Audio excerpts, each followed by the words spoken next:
এখন হচ্ছে চ্যাপ্টারের যে প্রথম যে পার্ট এটা পড়ে ফেললাম। প্রথম পার্ট বলতে হচ্ছে বোর পরমাণু মডেল সংক্রান্ত যা কিছু আছে সবকিছু আমরা শেষ করলাম। এখন আমরা হচ্ছে চ্যাপ্টারের আরেকটা গুরুত্বপূর্ণ টপিক যে হাইড্রোজেন পারমাণবিক বর্ণালী, এটা নিয়ে একটু ডিটেলস আলোচনা করব। তো এই হাইড্রোজেন পারমাণবিক বর্ণালী পড়ার সময় আমরা যখন কোয়েশ্চেন সলভ করব তখন আমি টাইপ ধরে ধরে কোয়েশ্চেন সলভ করে দিব। তোমাদের কাজ হচ্ছে ওই টাইপ রিলেটেড যে প্রশ্নগুলো আছে এগুলো ভালোভাবে প্র্যাকটিস করা। তোমার কাজ শুধু একটাই যে তুমি প্রশ্ন দেখবা, বিভিন্ন ইউনিভার্সিটির প্রশ্ন দেখে তুমি শুধুমাত্র খুঁজে বের করার চেষ্টা করবা যে কোন টাইপটা থেকে আসলে প্রশ্নটা আসছে। যে টাইপ থেকে প্রশ্ন আসছে এটা যদি খুঁজে বের করতে পারো, সলিউশন আমি খুব সহজ করে তোমাদেরকে শিখাই দিব যে তুমি কত দ্রুত এই জিনিসটা আনসার করতে পারবা। তাহলে আসো একটু আগে ধারণা দিয়ে দিই যে পারমাণবিক বর্ণালী আর সাধারণ যে সূর্যের আলো থেকে আমরা যে বর্ণালী পাই দুটার মধ্যে বেসিক পার্থক্যটা কি। ধরো সূর্যের আলোকে তুমি যদি একটা প্রিজমের মধ্যে দিয়ে পাস করো এবং পিছনে যদি একটা পর্দা রাখো, তখন এখানেও কিন্তু বর্ণালী পাওয়া যাবে দৃশ্যমান আলোর।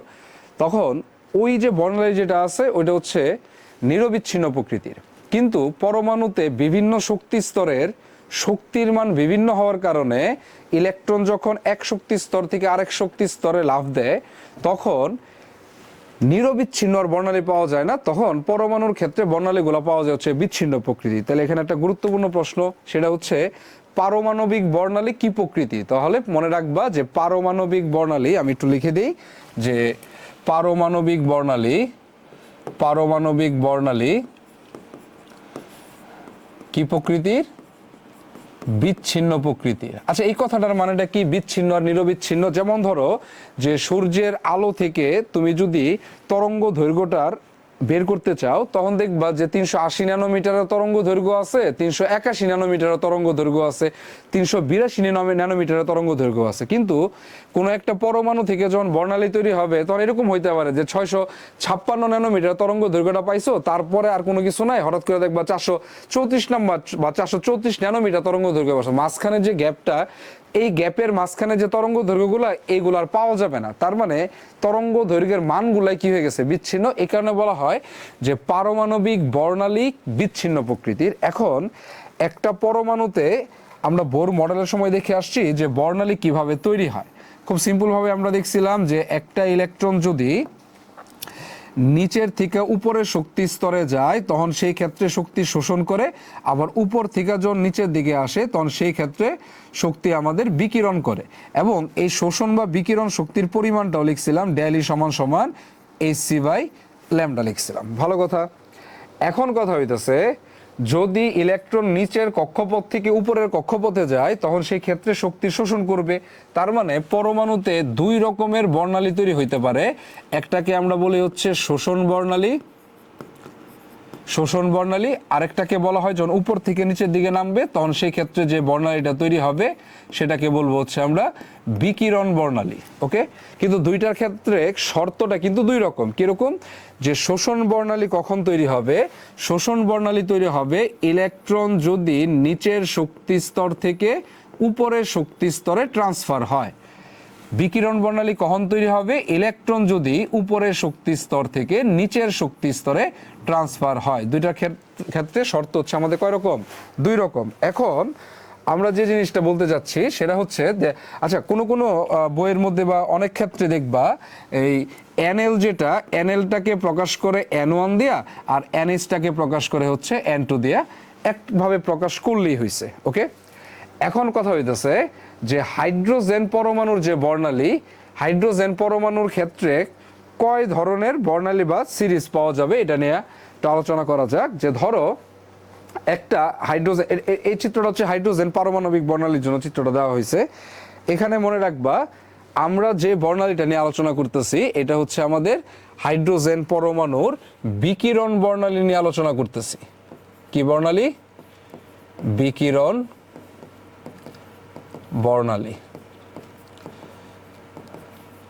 এখন বিকিরণ বর্ণালীর ক্ষেত্রে কি ঘটনা ঘটে একটু লক্ষ্য করো। যে ধরো এখানে আমি 8টা শক্তি স্তর দেখাইছি। কোনো একটা ইলেকট্রন উপরের যে কোনো শক্তি স্তর হতে যদি শক্তি বিকিরণ করে প্রথম শক্তি স্তরে ফেরত আসে তখন এরকম অনেকগুলা রেখা পাওয়া যাবে। এই রেখাগুলো মিলায় যে একটা গুচ্ছ তৈরি করছে, রেখার যে গুচ্ছ, সেটাকে আমরা বলি হচ্ছে লাইম্যান সিরিজ। কি সিরিজ বলা হয়? Lyman series. হাইড্রোজেন পরমাণুতে 6টা সিরিজ পাওয়া যায়। ওই 6টা সিরিজের জন্য আমি যদি একটু শর্তগুলো লিখি, খেয়াল করো, খুব ইন্টারেস্টিং জিনিস। যে প্রথম শর্তটা হচ্ছে, বা প্রথম যে সিরিজটা সেটার নাম হচ্ছে লাইম্যান, দ্বিতীয় যে সিরিজটা সেটার নাম হচ্ছে বামার সিরিজ, তৃতীয় যেটা সেটা হচ্ছে পেস্টেন, 4 নম্বরটা যেটা সেটা হচ্ছে ব্রাকেট, 5 নম্বরটা যেটা ফুন্ট, আরেকটা সিরিজ পাওয়া যায় সেটা হচ্ছে হামফ্রিজ।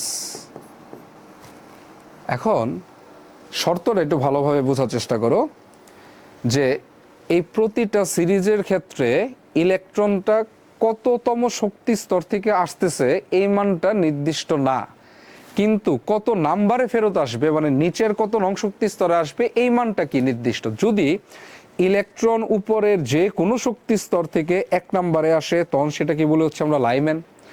উপরের যে কোনো শক্তি স্তর থেকে ইলেকট্রন যদি 2 নাম্বার কক্ষপথে ফেরত আসে তখন সেটাকে আমরা বলি হচ্ছে বামার সিরিজ। উপরের যে কোনো শক্তি স্তর থেকে ইলেকট্রন যদি 3 নাম্বার কক্ষপথে ফেরত আসে তখন সেটাগুলোকে বলা হয় কি? পেস্টেন। এখন এই যে কথাগুলো যে বললাম, এই কথাগুলো যদি আমি সিরিজের মধ্যে শর্ত হিসেবে লিখতে চাই, তাহলে শর্ত হিসেবে লিখতে গেলে আমরা কি করব? খেয়াল করো তো, প্রতিটা সিরিজের জন্য সহজভাবে মনে রাখবা যে এনএল এর যে মান আছে, এনএল এর মানটা সবসময় একটা নির্দিষ্ট সিরিজের ক্ষেত্রে একটাই মান থাকবে।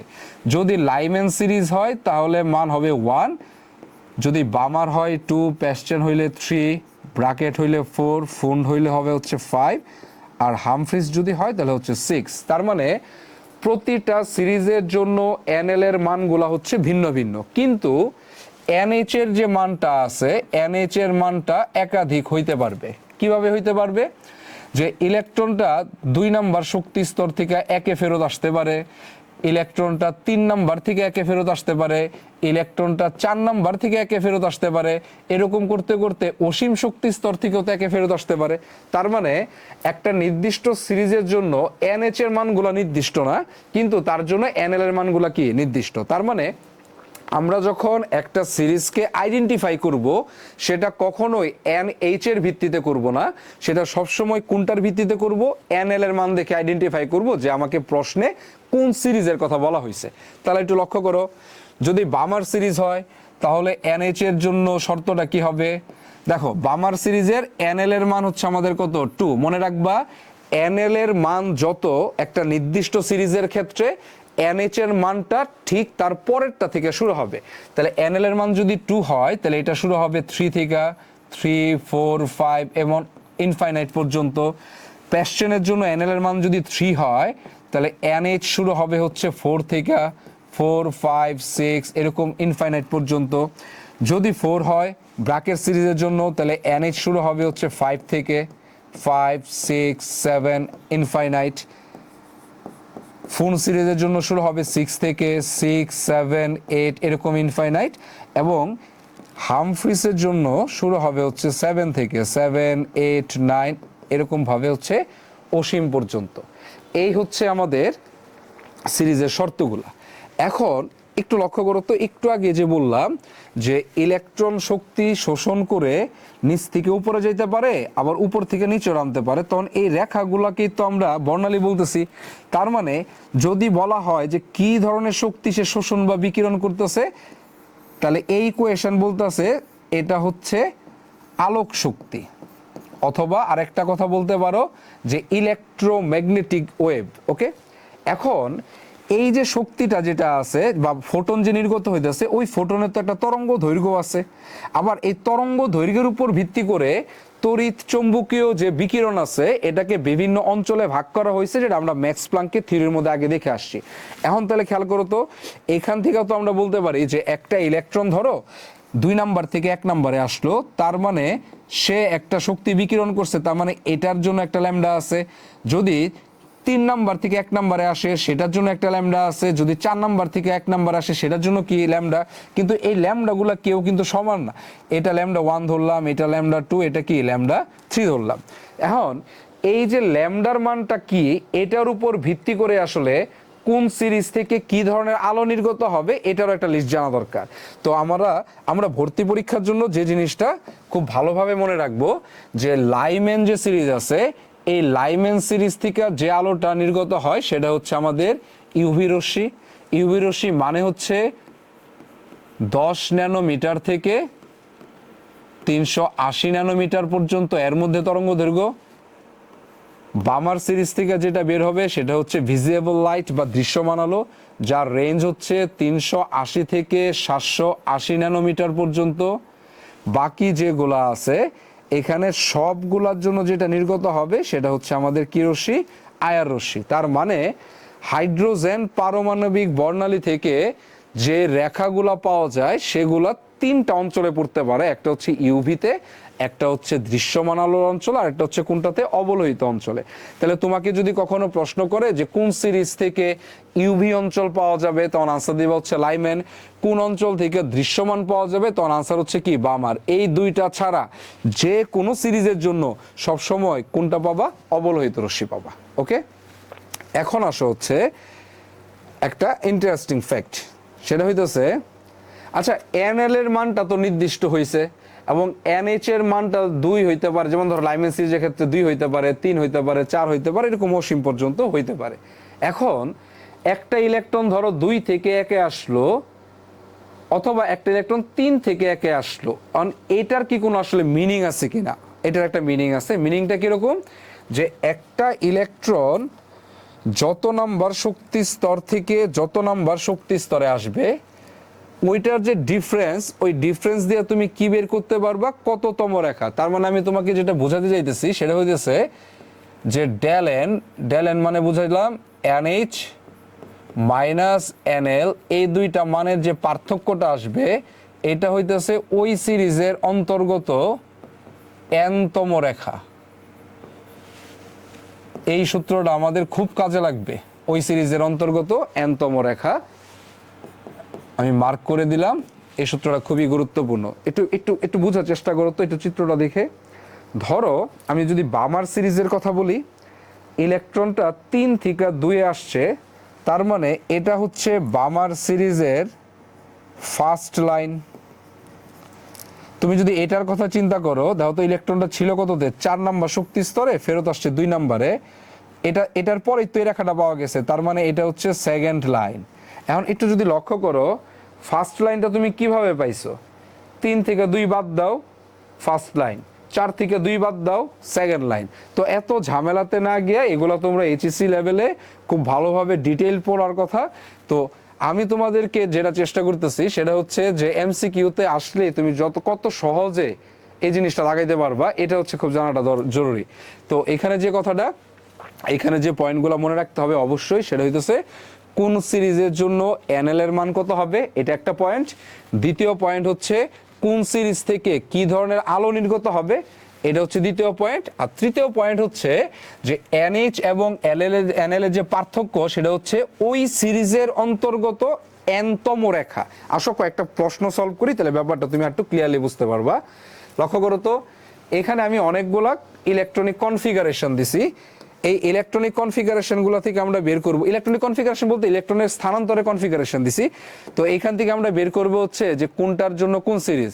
এখানে একটা কথা মনে রাখবা, যে আমি তো পড়ানোর সময় কি লিখছি, একটা হচ্ছে এনএইচ, এনএইচ দ্বারা বুঝাইছি হচ্ছে উপরের শক্তি স্তর, আর এনএল দ্বারা বুঝাইছি হচ্ছে নিচের শক্তি স্তর। আবার কোনো কোনো বইয়ের মধ্যে এনএইচটাকে N2 দিয়ে প্রকাশ করছে আর এনএলটাকে N1 দিয়ে প্রকাশ করছে। কারো যদি N2 N1 অথবা এনএইচ আর এনএল বুঝতে অসুবিধা হয়, সহজ কথা, বড় যে মানটা থাকবে সেটা হচ্ছে এনএইচ, আর ছোট যে মানটা থাকবে সেটা হচ্ছে এনএল। ওকে, একদম সিম্পল কনসেপ্ট। এটা লক্ষ্য করো তো, প্রথমটাতে যেটা বলছে n = 6 to n = 2, তার মানে ইলেকট্রনটা 6 থেকে স্থানান্তর হয়ে 2 তে আসছে।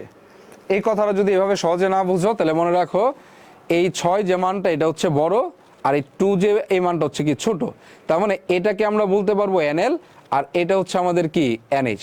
তো একটু আগে বলছি যদি তোমাকে সিরিজের নাম জিজ্ঞাসা করে তাহলে আনসারটা অলওয়েজ NL এর ভ্যালু দেখে বলতে হবে, NH এর ভ্যালু দেখে বলা যাবে না। বলতো NL এর মান যদি 2 হয় তাহলে সিরিজের নাম কি হবে? সিরিজের নাম হবে হচ্ছে বামার সিরিজ। দেখো তো 4 থেকে 1 আসছে, NL এর মান হচ্ছে কত 1, NL এর মান যদি 1 হয় তাহলে সিরিজের নাম হচ্ছে কি লাইমেন। 7 থেকে 5 আসছে, তার মানে এখানে যে সিরিজটা পাওয়া যাবে এখানে এই সিরিজটার নাম হচ্ছে আমাদের ফুন্ড সিরিজ।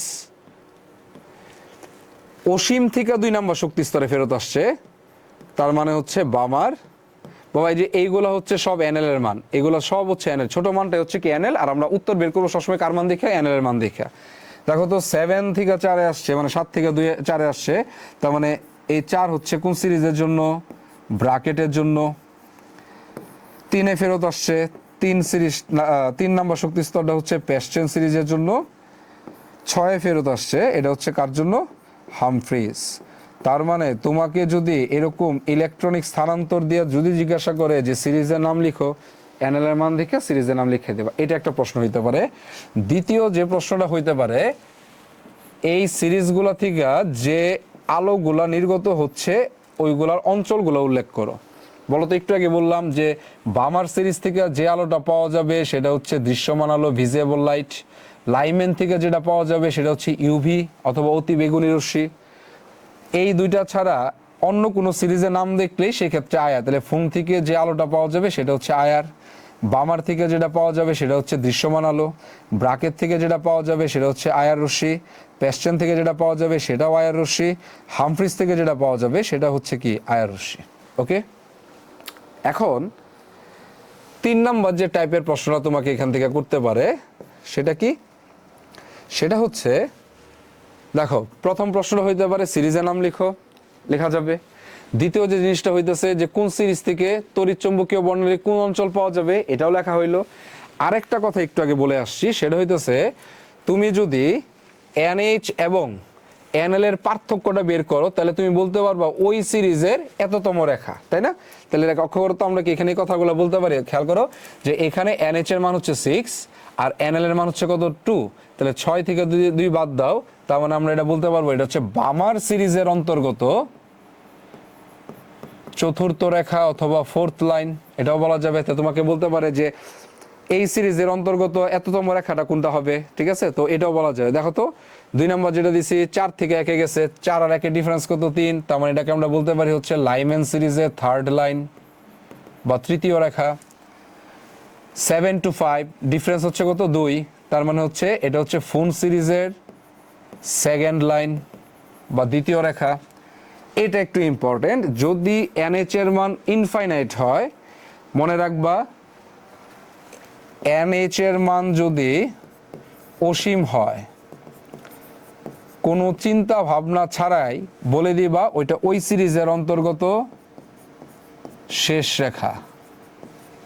ওই সিরিজের অন্তর্গত কি রেখা? শেষ রেখা। মানে এরপরে ওই সিরিজের আর কোনো কি পাওয়া যাবে না, রেখা পাওয়া যাবে না। তার মানে এখানে NH এর মান হচ্ছে ইনফাইনাইট, যেহেতু বামার সিরিজ, এটা হচ্ছে বামার সিরিজের শেষ রেখা অথবা লাস্ট লাইনও বলতে পারো। 7 থেকে 4 আসছে, 7 আর 4 ডিফারেন্স 3, তার মানে এটা হচ্ছে 3rd লাইন। কোন সিরিজের 3rd লাইন? ব্র্যাকেট সিরিজের 3rd লাইন। 8 থেকে 3 গেছে, সিরিজের নাম হচ্ছে প্যাস্টেন, তাহলে এটা হচ্ছে প্যাস্টেন সিরিজের 5th লাইন। দুইটার মধ্যে ডিফারেন্স হচ্ছে কত 5। ইনফাইনাইট থেকে 6 আসছে, একটু আগে যেটা বললাম ইনফাইনাইট থেকে আসলেই কোনো কথাবার্তা ছাড়া এটা হচ্ছে ওই সিরিজের অন্তর্গত শেষ রেখা, শেষ, ঠিক আছে?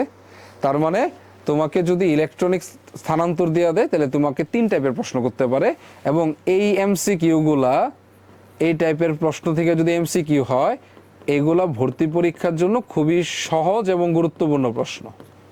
মনে রাখবা যে আমরা অনেক সময় এরকম করি না যে বেশি সহজ প্রশ্ন অনেক সময় দেখা যায় রিভিশন দেওয়া হয় না। খেয়াল করে দেখবা অনেক সময় সহজ প্রশ্নই কিন্তু খুব সহজেই ভুল হয়ে যায়, ঠিক আছে?